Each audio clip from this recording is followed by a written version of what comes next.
Dick Spangler called, asked me if I'd come. Have any of you ever tried to say no to Dick Spangler? It's like the word didn't exist. No wonder he's been so successful.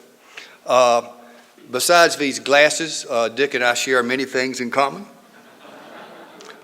one of which is not a balance sheet, but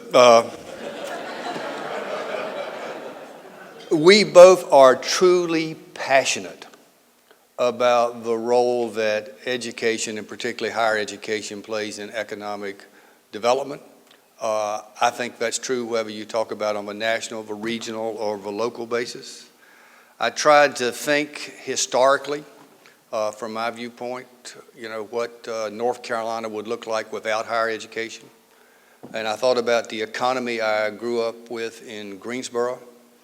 That was an economy based on furniture, textiles, tobacco, apparel.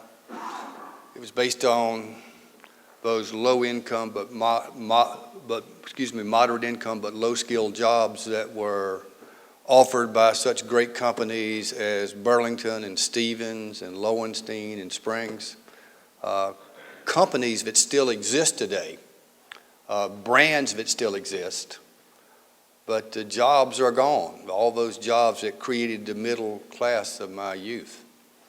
And if we had not had a great university system with 17 campuses throughout North Carolina, I shudder to think what North Carolina would look like, because we wouldn't have developed people with the knowledge and skills they need to attract those businesses to come to North Carolina that have built the great state we have. The question I was asked to address was, how does a university help North Carolina? Several answers to that, and I'll be brief. But first of all, we are a big business. We've got about 47,000 employees, about 225,000 students. We have an annual budget of about $7.4 billion.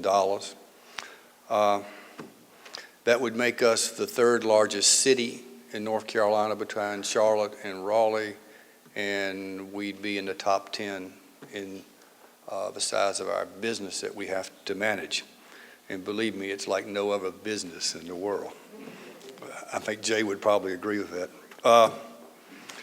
Our 42,000 graduates each year, if you just look at the number that stay in North Carolina, they will earn over their lifetime about $9 billion more, not counting Dick Spangler, about $9 billion more than their equivalents who only have a high school degree. More importantly, we educate the leaders of all of our communities.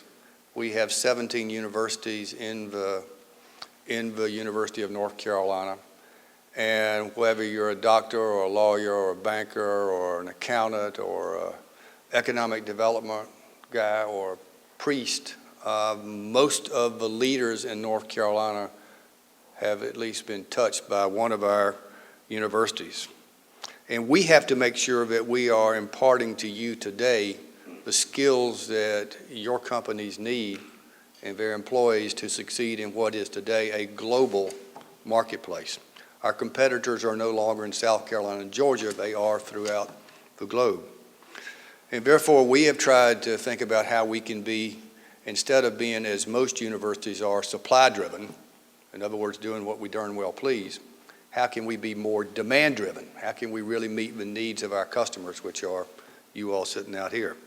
So we've really tried to refocus our curriculum on making sure that people got those creative thinking skills, those problem-solving skills, those analytical reasoning skills, the ability to work in teams with people from different countries and different backgrounds, people with stronger math and science skills. So again, they would be big contributors to your businesses. We've also tried to think about, we also produce the majority of the teachers in North Carolina. And Peter Gorman can't do his job unless we produce not just more teachers, but better teachers, more math and science teachers. And we therefore, over the last several years, have done a longitudinal data study to find out where the best practices are, and we have revamped the curriculum of all of our schools of education so that we can produce better teachers and can be held accountable for doing such.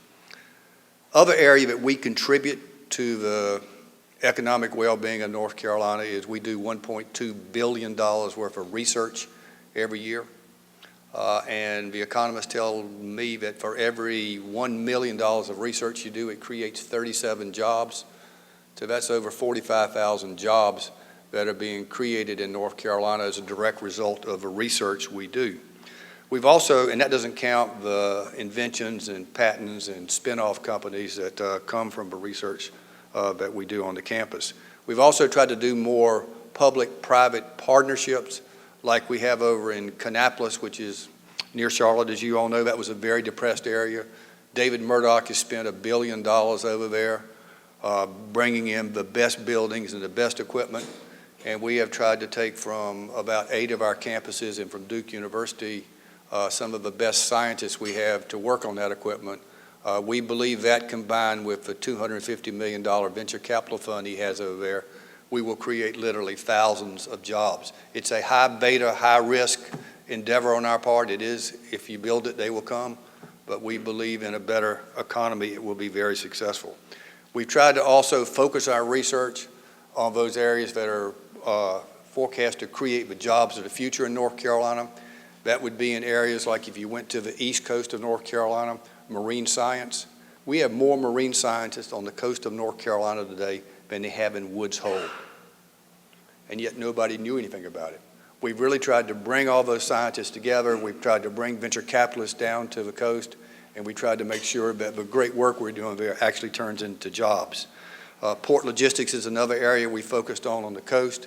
Coming up through North Carolina, the whole aviation industry is a big growth area, creating jobs for the state, and we spend a lot of time there and trying to make sure we're providing people with the right kind of skills. That's why we beefed up our engineering group at NC State so much in the last couple of years. We've also, if you think about the Research Triangle Park, there is many environmental scientists in the Research Triangle Park working for Chapel Hill or State or Duke or RTI. And we've tried to make sure that now they're working together so that we can take advantage of that vast growing industry.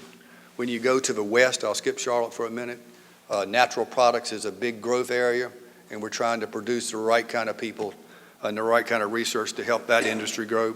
When you get to Charlotte, obviously finance is a big area, health care is a big area throughout the state. The whole bio area, whether it's biotechnology, biomanufacturing, bioinformatics. We have a huge bioinformatics operation out at UNC Charlotte under Phil's leadership that we think can create a lot of jobs here in North Carolina. The whole energy effort, which I think you're going to talk about at one of these meetings. Again, I think the contribution that UNC Charlotte's going to make through its EPIC operation out there will make a big, big difference. We're focused on trying to create jobs in North Carolina through our research. We have something called the Industrial Extension Division of NC State, where we have used our professors there and our highly skilled technicians to go throughout the state to try to work with manufacturing companies so that they can survive in North Carolina. We've literally helped hundreds of manufacturing companies put in lean manufacturing, put in Six Sigma. I get a report on it every quarter, and last quarter I think we worked with 75 manufacturers. We were credited with improving their bottom line to the tune of about $200 million and saving almost 800 jobs in North Carolina. Our SBDTC operation, our small business development operation, has obviously worked with lots of small businesses that are having trouble in North Carolina.